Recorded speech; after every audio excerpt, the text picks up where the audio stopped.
Assalamualaikum warahmatullahi wabarakatuh. Bismillahirrahmanirrahim. Innal hamdalillah nahmaduhu wa nasta'inuhu wa nastaghfiruh wa na'udzu bihi min shururi anfusina wa sayyiati a'malina. May yahdihillahu fala mudilla lahu wa may yudlil fala hadiya lahu. Asyhadu an la ilaha illallah wahdahu la syarika lah wa asyhadu anna Muhammadan abduhu wa rasuluhu la nabiyya ba'da. Allahumma salli wa sallim ala Muhammad wa ala alihi wa ashabihi wa mawala. Amma ba'du, ma'asyiral muslimin rahimakumullah. Alhamdulillah, segala puji hanya untuk Allah yang telah melimpahkan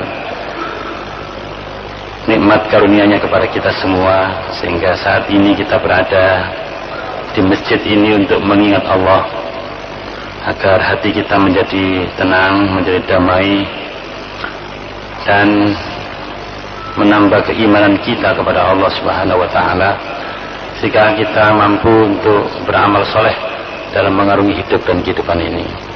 Semoga dengan itu kita termasuk orang-orang yang beruntung, orang yang berhasil dalam mengarungi kehidupan di dunia ini maupun kelak pada saat kita menghadap Allah Subhanahu wa Ta'ala. Amin. Bapak-bapak sekalian yang kita hormati, kajian kita ini masih berkaitan dengan islahul qulub, upaya-upaya kita untuk memperbaiki hati kita agar kita memiliki qalbun salim, hati yang sehat, hati yang bersih, yaitu hati orang yang beriman. Jangan sampai kita memiliki qalbun saqim, jangan sampai kita memiliki qalbun saqim, hati yang sakit, hati-hati yang rusak. Bapak dan sekalian yang kami hormati, yang lalu kita sudah sedikit membahas tentang ciri-ciri hati yang sehat itu, dan sebaliknya juga ciri-ciri hati yang sakit itu. Sekarang kita memasuki poin ketiga yang terkait dengan ciri hati-hati yang sehat tersebut. Hati yang sehat pada poin yang ketiga ini, dia akan ijabatu da'watil iman wa hubbul izdiyadi min. Hati yang sehat akan memperkenankan panggilan iman dan mencintai upaya-upaya untuk menambah bekal keimanannya ini, sehingga imannya ini semakin kuat, semakin kokoh. Bapak-bapak sekalian yang kami hormati, pemilik hati yang sehat akan memperkenankan dakwah yang mengarahkan kepada keimanan ini, sebagaimana yang disampaikan oleh Allah SWT bagi pemilik hati yang sehat tersebut dengan firman-Nya, Rabbana innana sami'na munadiyan yunadi lil imani an aminu birabbikum fa amanna Rabbana faghfir lana dzunubana wa kaffir 'anna sayyi'atina wa tawaffana ma'al abrar. Al-Imran 193. Bapak dan sekalian, di sini orang yang memiliki hati yang sehat, hati yang selamat, dia berdoa, dia menyatakan, ya Tuhan kami, sesungguhnya kami telah mendengarkan seruan orang yang menyeru kepada keimanan ini, agar kita semua beriman kepada Tuhan kami. Maka kami memperkenankan seruan itu, fa'amanna, maka kami beriman. Rabbana, ya Tuhan kami, faghfir lana, maka ampunkanlah dosa-dosa kami, ampunilah kami dzunubana, dosa-dosa kami, wa kaffir 'anna, dan tutuplah dari kami sayyi'atina, kesalahan-kesalahan kami, wa tawaffana ma'al abrar, dan wafatkan kami beserta orang-orang yang baik. Bapak dan sekalian, ini adalah merupakan satu ungkapan, satu sikap bagi orang yang memiliki hati yang sehat dan senantiasa memperkenankan panggilan iman apabila ada penyeru Itu baik dai maupun asatid, para guru yang menyuruh kepada keimanan. Maka mereka menjawab, fa'amanna, kami beriman. Artinya memperkenankan panggilan tersebut dengan menyatakan diri sebagai orang yang beriman. Dan selanjutnya memohon kepada Allah, Rabbana faghfir lana dzunubana wa kaffir 'anna sayyi'atina wa tawaffana ma'al abrar. Ya Tuhan kami, maka selanjutnya ampunilah dosa-dosa untuk kami dan hapuskanlah segala kesalahan-kesalahan kami dan wafatkanlah kami beserta orang-orang yang baik. Bapak dan sekalian, begitu sikap orang-orang yang memiliki hati yang sehat. Yang memang orang yang beriman ini, orang yang memiliki hati yang sehat ini condong kepada yang baik-baik, kepada yang benar-benar. Orang yang memiliki hati yang sehat tidak akan memperturutkan hawa nafsunya dalam mengarungi hidup dan kehidupan ini, yang mana hawa nafsu ini akan cenderung untuk pada perbuatan fahsya wal munkar. Hawa nafsu ini condong dan cenderung untuk merusak, untuk melampaui batas. Dan orang yang memiliki hati yang sehat tidak akan memperkenankan, tidak akan mengikuti, menuruti hawa nafsu itu sendiri. Maka Bapak dan sekalian, memperkenankan iman berarti memperkenankan panggilan Allah dan Rasulnya. Orang yang memiliki hati yang sehat maka akan selalu memperkenankan panggilan Allah dan Rasulnya sebagai konsekuensi daripada keimanannya kepada Allah Subhanahu wa ta'ala dan kepada Rasulnya, yang mana dia tidak ada keraguan lagi ya apa yang datang dari Allah dan Rasulnya. Berdasarkan ilmunya maka dia menerima apa yang datang dari Allah dan Rasulnya, seraya membenarkan apa yang datang dari Allah dan Rasulnya, sehingga tidak ada ragu-ragu lagi, tidak ada syak, keraguan lagi apa yang datang dari Allah dan Rasulnya. Karena seluruh ilmu pengetahuan yang ada ini menjelaskan tentang kebenaran apa yang datang dari Allah, yang datang dari Rasulnya itu. Sehingga Bapak dan sekalian, orang yang memiliki hati yang sehat, bila diajak untuk beriman ya, kepada Allah Subhanahu wa ta'ala dan Rasulnya, maka akan diperkenankannya dengan baik. Sebaliknya hati yang sakit, dia akan mengikuti hawa nafsunya. Nah ini yang membedakan hawa nafsu ini. Bahkan orang yang sudah sangat sakit itu bisa jadi Bapak dan sekalian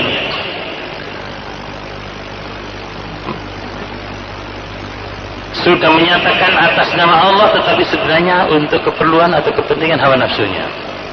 Dan itu yang dilakukan oleh orang-orang Yahudi. Orang-orang Yahudi ini orang-orang yang tahu kebenaran, tahu persoalan iman itu, tetapi Bapak dan sekalian, orang-orang Yahudi itu selalu mengikuti hawa nafsunya. Ya, kebenaran itu tidak dilaksanakan, apa yang datang dari Allah dan Rasulnya itu dicampakkan, dilemparkan ke belakang, dan dia mengikuti hawa nafsunya. Bahkan dia berusaha kalau sekiranya Allah dan Rasulnya itu mengikuti hawa nafsunya. Nah ini ya, nah ini maka kerjanya orang Yahudi adalah mengubah apa yang datang dari Allah dan Rasulnya itu, dan dikatakan ini datang dari Allah, padahal itu semuanya adalah karena kemauan hawa nafsunya itu sendiri. Maka orang Yahudi ini dimasukkan dalam kategori al-maghdub, orang yang terkutuk, karena orang yang tahu tetapi tidak mau tahu, orang yang mengerti tetapi tidak mau melaksanakan, bahkan memusuhi orang-orang yang melaksanakan kebenaran itu sendiri. Nah ini Bapak dan sekalian, jadi pengikut hawa nafsu kalau sudah parah, maka seperti itu keberadaannya. Nah mari kita ini berkaca, melihat, melakukan introspeksi terhadap keberadaan diri kita ini. Apakah setiap panggilan Allah dan Rasulnya itu kita perkenankan dengan baik, kita terima dengan penuh keyakinan, kita laksanakan dengan penuh keikhlasan, kita laksanakan dengan rasa senang, tidak ada beban-beban yang mengganjal, sehingga terasa apa yang diperintahkan oleh Allah dan Rasulnya itu adalah sesuatu yang menyenangkan, di dalam hidup dan kehidupan kita ini. Dan tidak ada yang menyenangkan dalam hidup ini kecuali melaksanakan perintah Allah dan Rasulnya. Lebih dari perintah apa saja. Bahkan Bapak dan Saudara sekalian, kalau ada orang memerintah tidak sesuai dengan perintah Allah dan Rasulnya, pastilah diabaikan. Karena itu adalah maksiat kepada Allah dan Rasulnya. Nah ini mari kita ini, umpamanya seperti kita ada panggilan untuk mengingat Allah, melaksanakan sholat, menegakkan sholat, membaca Al-Quran, bangun malam, bersedekah, berbuat baik. Coba perintah-perintah Allah SWT ini harus kita terima dengan senang. Kita terima tanpa ada penolakan sedikit pun. Ya, kita terima dengan rasa senang, mahabbah. Tidak ada di sana itu kejengkelan atau kebencian. Dan kita laksanakan dengan ikhlas, tulus, murni, terlepas dari syirik. Ya, murni karena Allah. Libtihai maradatillah, untuk mencari keridhaan Allah Subhanahu wa taala. Nah, para sekalian, kalau kita ini sudah merasa senang dalam memenuhi, memperkenankan panggilan Allah Subhanahu wa taala, maka itu semuanya seperti main-main itu. Ada anak kita ini main sepak bola senang, jalan senang, ya hura-hura senang, ya padahal capek juga itu. Ya, kalau diajak sholat dia yang baik-baik berat. Dan itu karena memang masih kotor hatinya, masih kotor jiwanya, masih sakit hatinya. Tapi bagi orang yang sudah bersih jiwanya, maka pasti condong kepada yang baik-baik ini, yang benar ini. Bahkan itu indikasi keimanan. Man sarrathu hasanatuhu wa sa'athu sayyi'atuhu fa huwa mu'min. Rawahul Hakim. Barang siapa yang kebaikannya itu membuat dia senang, dan begitu pula kalau ada kejelekan yang tidak membuat sedih, maka itu indikasi mukmin, beriman. Jadi kalau kita ini senang yang baik-baik, bagi sekalian senang, maka ya. Dan begitu pula yang jelek-jelek kita tidak senang, kalau terjadi maka kita sedih terhadap perbuatan pelanggaran tersebut, maka itu indikasi bahwa kita ini adalah orang beriman. Nah, seringkali bahwa yang membuat cacat dalam kehidupan beragama itu adalah al-hawa itu sendiri. Rasulullah sendiri mengatakan, afatuddin al-hawa. Bapak sekalian, ya, cacatnya agama ini adalah karena hawa nafsu itu sendiri. Ya, karena itu maka tugas seorang dai sebagai pelanjut risalah Rasul, sebagaimana dilakukan oleh para nabi dan rasul itu, di samping membacakan ayat Allah ini agar kita memiliki ilmu yang kokoh, maka tugas Rasul adalah membersihkan dan mensucikan jiwa anak manusia ini. Di samping kita ini dibuat faham, mengerti, bertambah ilmunya, maka tugas dai, tugas Rasul selanjutnya yang ngiti Rasul adalah tazkiyatun nufus, itu membersihkan jiwa ini. Sebetulnya banyak orang yang mengerti Al-Quran, mengerti Sunnah, memiliki ilmu pengetahuan, tetapi tidak mampu melaksanakan Al-Quran dan As-Sunnah itu sendiri. Tidak siap melaksanakan perintah dan menjauhi larangan Allah, karena di dalam dirinya masih ada daki-daki, kotoran-kotoran, ron, yang membuat adanya hijab untuk siap melaksanakan kebenaran itu sendiri. Nah, ini maka tugas para nabi dan rasul, selanjutnya tugas para dai dan guru ini adalah di samping melakukan tilawah terhadap ayat-ayat Allah, membacakan ayat-ayat Allah seperti ini, adalah membersihkan jiwa anak manusia ini. Nah, sehingga Bapak dan kalian, apabila jiwanya sudah bersih, maka di situ petunjuk itu akan bisa nuzul, bisa landing, ya, bisa diterima dengan baik dan siap untuk dilaksanakan, sehingga membangun kehidupan yang benar akan bisa ditegakkan, karena memang sudah ada kesiapan jiwanya ini. Dari segi pemahaman, dari segi pemikiran, dari segi ilmu sudah kokoh, dari segi kejiwaan sudah bersih, ya, sudah suci, sehingga bisa menangkap kebenaran itu dengan baik dan siap untuk dilaksanakan. Bapak sekalian yang kami hormati,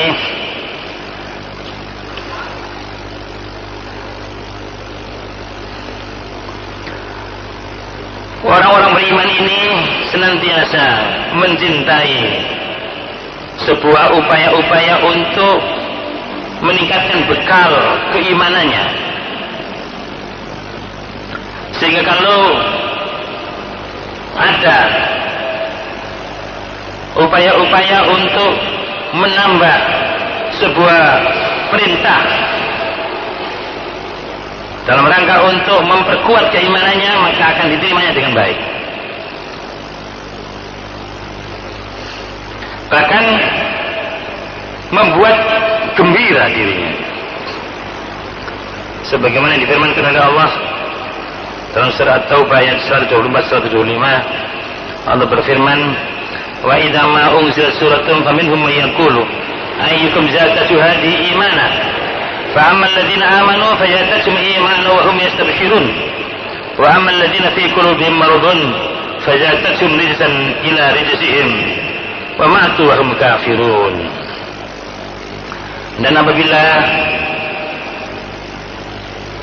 diturunkan sebagian dari surat wahyu ini, faminhum, maka di antara mereka may yaqulu, ada yang mengatakan ayyukum zadatu hadhihi iman, mana di antara kalian yang dengan ayat-ayat tadi itu menambahnya keimanannya. Fa ammal ladzina amanu, maka ada orang yang telah beriman, fazadatuhum imanan, maka ayat-ayat itu menambah kepada mereka keimanan, wa hum yastabshirun, dan mereka gembira. Wa ammal ladzina fi qulubihim maradun, adapun orang-orang yang di dalam hati mereka itu ada penyakit, artinya sakit, fazadatuhum rijsan ila rijsihim, maka dengan disampaikannya ayat-ayat surat-surat itu, perintah-perintah dan larangan tersebut, fazadatuhum rijsan ila rijsihim, maka menambah kepada mereka itu rijsan, kekafiran, ila rijsihim, kepada kekafiran yang sudah ada pada dirinya. Wa matu wa hum kafirun, dan mereka mati sedangkan mereka dalam keadaan kafir. Apa dasar sekalian, jadi kalau orang itu selama memiliki penyakit di dalam hatinya, maka ketika diajak untuk berbuat baik itu, maka tidak semakin baik, tetapi semakin mengotori jiwanya, ya, semakin dia membuat kafir, semakin jengkel. Nah gitu. Dan mungkin aja di antara anak-anak yang menjadi tanggung jawab kita, ya, bapak sekalian, ketika diajak untuk berbuat baik tidak senang seperti orang yang beriman diajak untuk berbuat baik. Nah ini indikasi-indikasi yang juga perlu kita waspadai. Dan sampai kita sebagai orang tua, sebagai guru, sebagai pengurus masyarakat, jamaah, bila ada indikasi-indikasi yang menunjukkan kekotoran jiwa, ya, sakitnya hati, sakitnya jiwa, ya, apabila disampaikan sebuah kebenaran, maka seringkali ada sifat, ya, rasa kejengkelan, rasa jengkel, rasa menolak, tidak siap untuk melaksanakan. Hanya didengar oleh telinganya dan tidak sampai hatinya dan menggerakkan anggota tubuhnya untuk melaksanakannya. Betapa banyak manusia-manusia yang seperti ini, Bapak dan saudara sekalian. Jika disampaikan kebenaran, ya, tidak menambah keimanannya sehingga ada kekuatan untuk melaksanakan, tetapi malah semakin mengotori hatinya, mengotori jiwanya, dan semakin menambah kekafirannya, keingkarannya kepada Allah Subhanahu wa taala. Bapak-bapak sekalian yang kami hormati, hal seperti ini perlu kita perhatikan. Jangan sampai kita sebagai orang tua hanya memperhatikan persoalan yang bersifat fisik daripada anak-anak kita, keluarga kita. Kita hanya disibukkan bagaimana apa yang dimakan hari ini, ya, bagaimana nasibnya nanti, pekerjaan apa yang bisa kita siapkan untuk anak kita. Tetapi kita tidak peduli terhadap bagaimana pertumbuhan dan perkembangan hati, rohani, jiwa anak-anak kita ini. Sebab lingkungan kita sekarang ini ada lingkungan yang tidak kondusif, Bapak dan sekalian.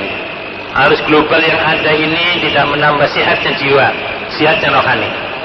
Berita-berita yang ada dalam keseharian, informasi yang terus-menerus sampai kepada anak kita lewat berbagai media cetak maupun elektronik, lewat koran-koran, majalah-majalah, buku-buku bacaan, ya, lewat HP, media elektronik yang ada, dan seterusnya, itu sekarang ini condong untuk mengotori hati anak manusia ini. Ya, sekarang ini anak-anak tingkat SD saja sekarang ini sudah main-main, sudah Pak, main-main tingkat SD ini, belum lagi SMP, SMA. Kalau kita lihat arus kehidupan umat manusia yang ada ini, masya Allah luar biasa. Untuk mengajak kepada kebaikan itu amat berat, karena hatinya sudah terkotori dengan apa yang dilihat, yang dirasakan, yang didengar, ya, dalam lingkungan hidup dan kehidupannya ini. Nah, sehingga coba banyak anak-anak muda yang ke masjid, berapa orang ini? Nah, itu satu indikasi betapa beratnya, ya, kecondongan masyarakat ini kepada yang baik-baik. Tapi kalau kita lihat di tempat-tempat nasihat, di tempat-tempat hura-hura, rame-rame, ya, dan seterusnya begitu penuh dengan anak manusia ini, anak-anak ABG kita, anak yang baru gede ini. Sekarang ini coba arus-arus yang ada yang terjadi di tengah masyarakat, dan mereka pinter untuk membuat sebuah permainan yang membuat anak-anak kita ini tertarik, terpana, tersihir, ya. Dan pinternya ini iblis, anak cucunya setan Yahudi ini, untuk menjebak umat manusia di muka bumi ini untuk mengikuti arusnya, ya, ya, menjadi pengikut-pengikutnya itu. Ya, bagi yang tua, bagaimana caranya untuk menarik orang-orang tua, yang muda bagaimana, begitu. Yang anak-anak bagaimana, yang wanita bagaimana. Mereka lihai dalam mempengaruhi, dalam menjebak, dalam menciptakan arus, sehingga tidak terasa kita ini sudah berada di dalam arus mereka itu semua. Sehingga Bapak Ibu sekalian, wajar saja hati ini semakin rusak, semakin sakit, tetapi tidak dirasa. Tetapi kalau kita memahami indikasi seperti ini, kita memiliki isu analitis istilahnya, untuk melihat, oh, hati anak kita ini sudah sakit, hati masyarakat ini sudah sakit, hati pemerintah sudah sakit. Itu bisa melihat dari mana? Dari informasi dari langit ini, dari ayat-ayat Allah ini. Nah, dari ayat-ayat Allah ini. Jadi kalau umat manusia ini sudah berat untuk diajak kepada kebaikan, maka itu adalah hati yang sakit. Dan untuk memperbaiki hati yang sakit itu bukan pekerjaan yang gampang, Bapak-Ibu sekalian. Berbeda kalau liver sakit itu, ya, ganti liver bisa. Nah, ya, beda kalau tubuhnya, fisiknya yang sakit. Sekarang ilmu pengetahuan untuk medis ini sudah berkembang pesat sedemikian rupa. Kalau fisiknya sakit, mudahlah untuk mengobatinya. Tetapi kalau hatinya, jiwanya sudah sakit, itu tidak mudah untuk memperbaikinya.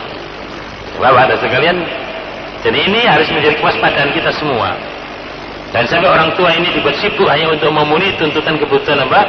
Fisik anak-anak kita, dan kita tidak sempat untuk mengantarkan putra-putri kita ini terjaga fitrahnya, terjaga kebersihan dan kesucian hatinya, sehingga anak-anak kita luluh untuk hidup yang baik-baik, yang benar-benar ini.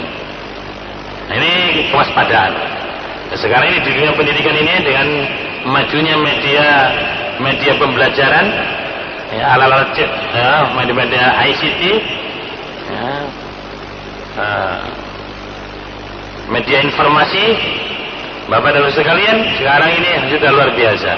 Semakin transparan istilahnya. Yang jelek semakin transparan. Mau berbuat jelek terbuka lebar, lapangannya luas, di mana saja bisa. Oh, klik HP sudah bisa ini, internet sudah bisa. Sudahlah, ini namanya kemaksiatan dan kemungkaran ini sudah di mana-mana. Apa yang bisa untuk mengontrol, mengendalikan diri kalau putra-putri kita, keluarga kita tidak terjaga kefitrahan dan kesuciannya? Kepada sekalian, gangguan, godaan dan cobaan iman ini dalam kehidupan kita ini semakin hari semakin berat.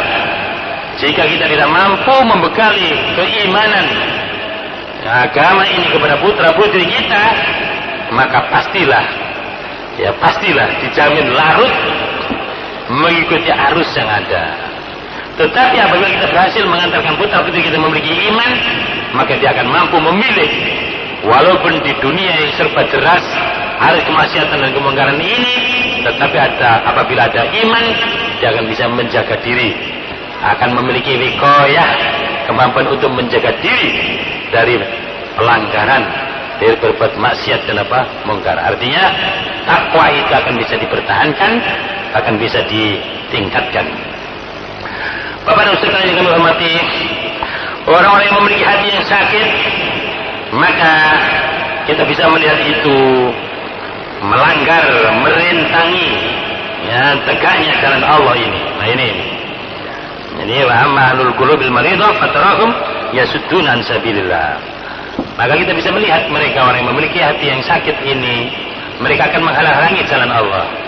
Karena orang yang memiliki sakit hati ini, Bapak dan sekalian, melihat kebenaran ini sesuatu yang merepotkan.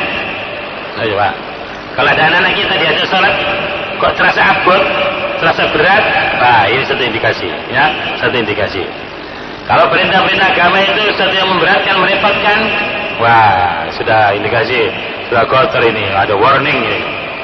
Ya, itu sebenarnya sebuah alarm yang kita sebagai orang tua harus waspada dan sikap bahwa ada sesuatu yang bersifat mendasar yang harus kita perhatikan. Bapak dan saudara sekalian yang kami hormati, orang-orang yang memiliki sakit hati ini bukan hanya sekedar berat, tapi kalau menjadi semakin berat hatinya, sakit hatinya, dan parah sakit hatinya, maka tidak hanya terasa berat, tidak hanya terasa merepotkan agama ini, tapi agama itu nanti dianggap sesuatu yang menghambat. Tuh ini ya. Jadi kalau ada orang menganggap bahwa agama itu menghambat kemajuan. Jadi kalau ada manusia ya menyatakan bahwa agama Islam itu menghambat kemajuan, maka Bapak dan sekalian itu indikasi bahwa dia adalah orang yang sakit jiwanya. Ya, kalau Islam ini dianggap sesuatu yang menghambat pembangunan, menghambat kemajuan, maka kalau bisa Islam itu disingkirkan dari kehidupan ini, maka inilah orang-orang yang masuk dalam kategori yasudduna an sabilillah, menghalang-halangi dari jalan Allah. Mereka adalah orang-orang munafik, mereka adalah orang kafir, ya, mereka adalah orang-orang yang fasik. Itu semua adalah orang-orang yang sakit hatinya, ya, sakit jiwanya, yang merana rohaninya. Bapak dan Ibu sekalian, Allah sendiri mengatakan dalam firman-Nya dalam surat Ibrahim ayat 3, alladzina yatahibbuna al-hayata ad-dunya 'ala al-akhirah wa yasudduna an sabilillahi wa yabghunaha iwaja ulaika fi dhalalin mubin. Yaitu orang-orang yang lebih mencintai dunia daripada akhirat, dan mereka berusaha untuk menghalang-halangi dari jalan Allah dan menghendaki jalan Allah itu menjadi bengkok. Ulaika fi dhalalin mubin. Mereka itu di dalam kesesatan yang jauh. Nah ini Bapak dan Ibu sekalian, biasanya orang-orang yang dilanda penyakit hati ini karena memang tidak dididik hatinya ini. Dan inilah pendidikan kita di dunia sekarang ini, lebih memperhatikan pada pendidikan yang bersifat fisik. Betul Pak? Apa ya? Jadi lebih memperhatikan pendidikan yang bersifat fisik. Kita kalau perhatikan pendidikan kita di dunia sekarang ini, mulai dari playgroup, TK, SD, SMP, SMA, perguruan tinggi semuanya, atau yang berlabelkan agama, ya katakanlah, ya Rodoto Atfal, TK, playgroup, Ibtidaiyah, Tsanawiyah, Aliyah, ya, kemudian Al-Jami'ah, katakanlah perguruan tinggi, semua itu sekalian sekarang ini arah kemasannya itu lebih dominan kepada fisik. Belajar agama pun juga dalam rangka untuk mendapatkan posisi, kedudukan dan jabatan yang dari segi materi. Coba ya. Jadi mempelajari agama itu bukan dalam rangka untuk bagaimana dia menjadi orang yang beragama, sehingga jiwanya semakin hari semakin terjaga, kefitrahannya itu, pertumbuhan dan perkembangannya sudah di atas fitrah, sehingga suci, sehingga menjadi orang yang baik. Tidak ke sana. Saya belajar di sini supaya nanti bisa ahli ini, nanti gajinya sekian. Begitu Pak ya. Kedudukannya begini, habis.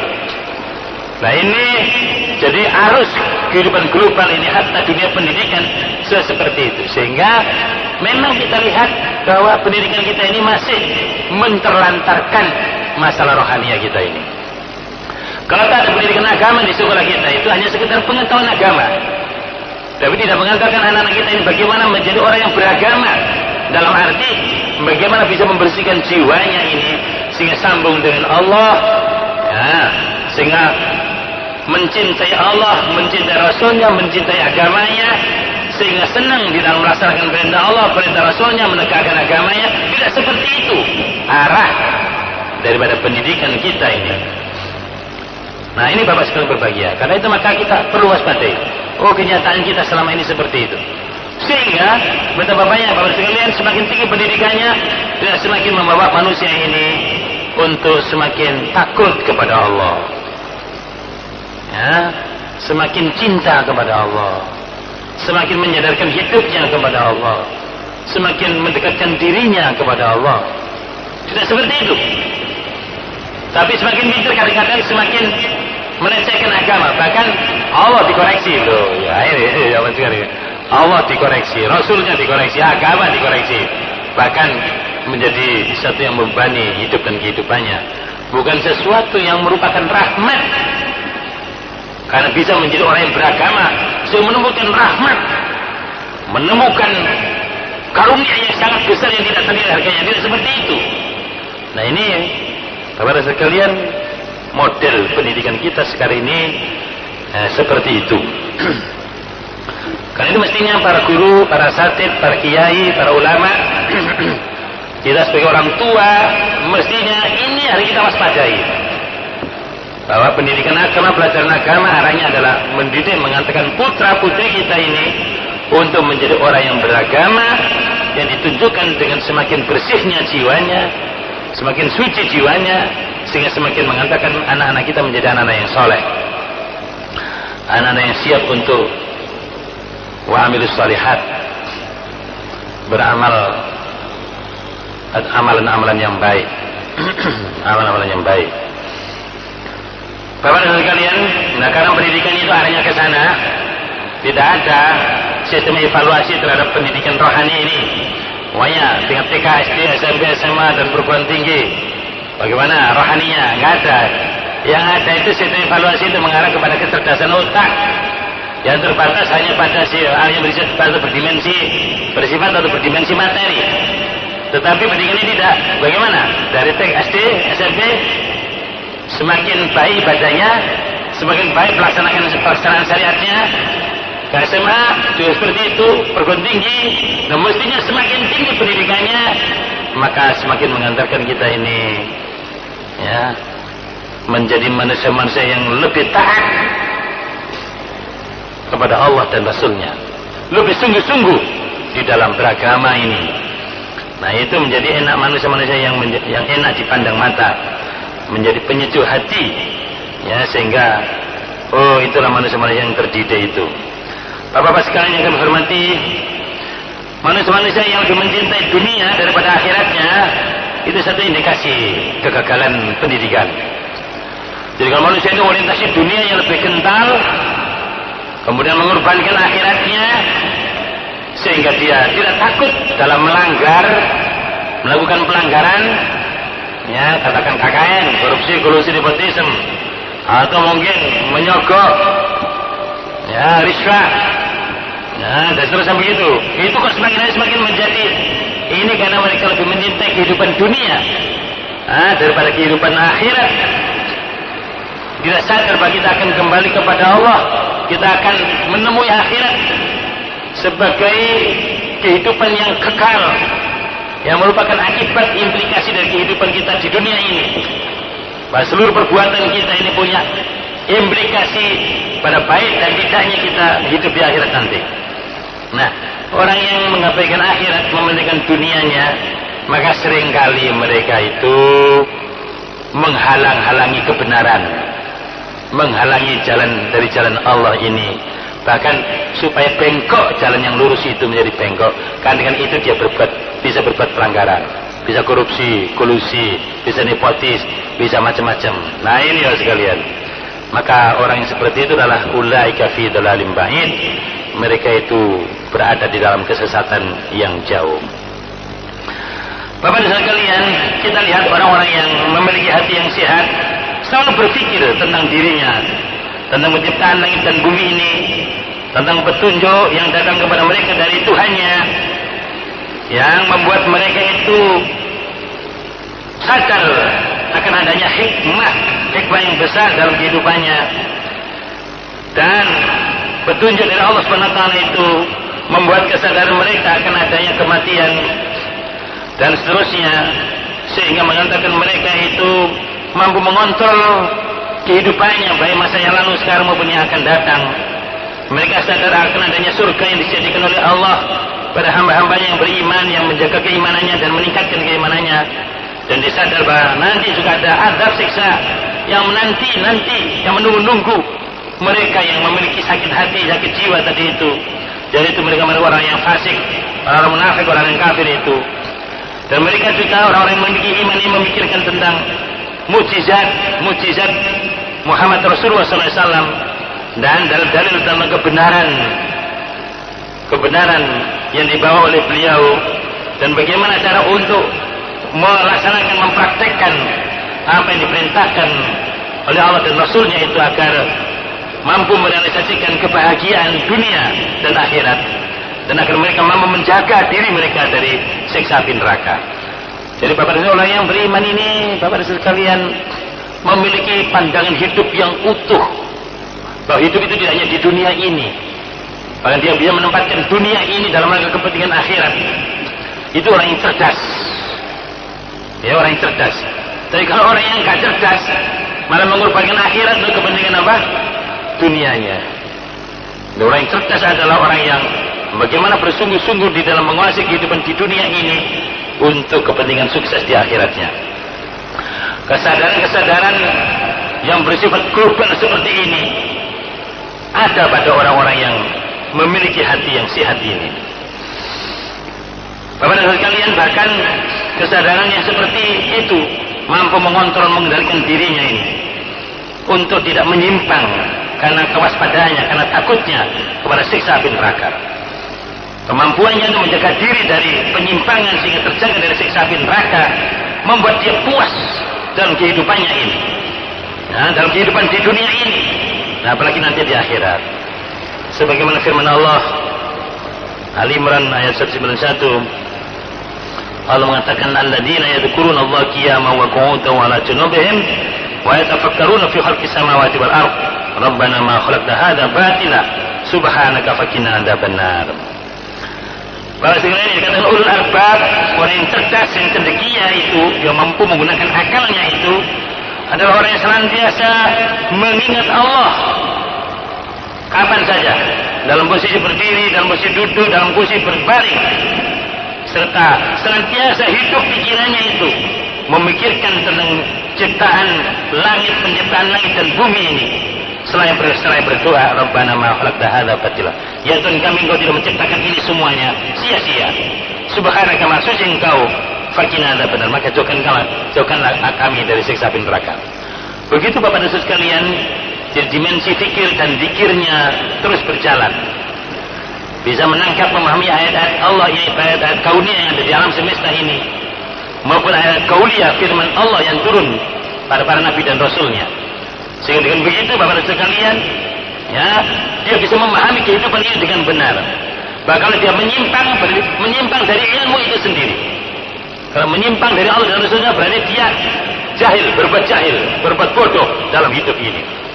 Tetapi kalau dia istiqomah di jalan kebenaran, di jalan Allah dan Rasulnya, berarti berada di jalan ilmu, ya, di jalan ilmu. Dia menetapi keilmuan yang ada ini.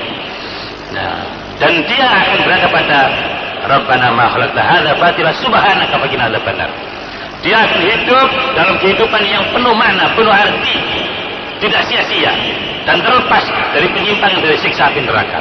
Sehingga keberadaan orang yang beriman seperti ini, kerjanya adalah selalu berbuat baik, menciptakan kebaikan, membangun kebaikan, memberikan manfaat, menciptakan nilai tambah.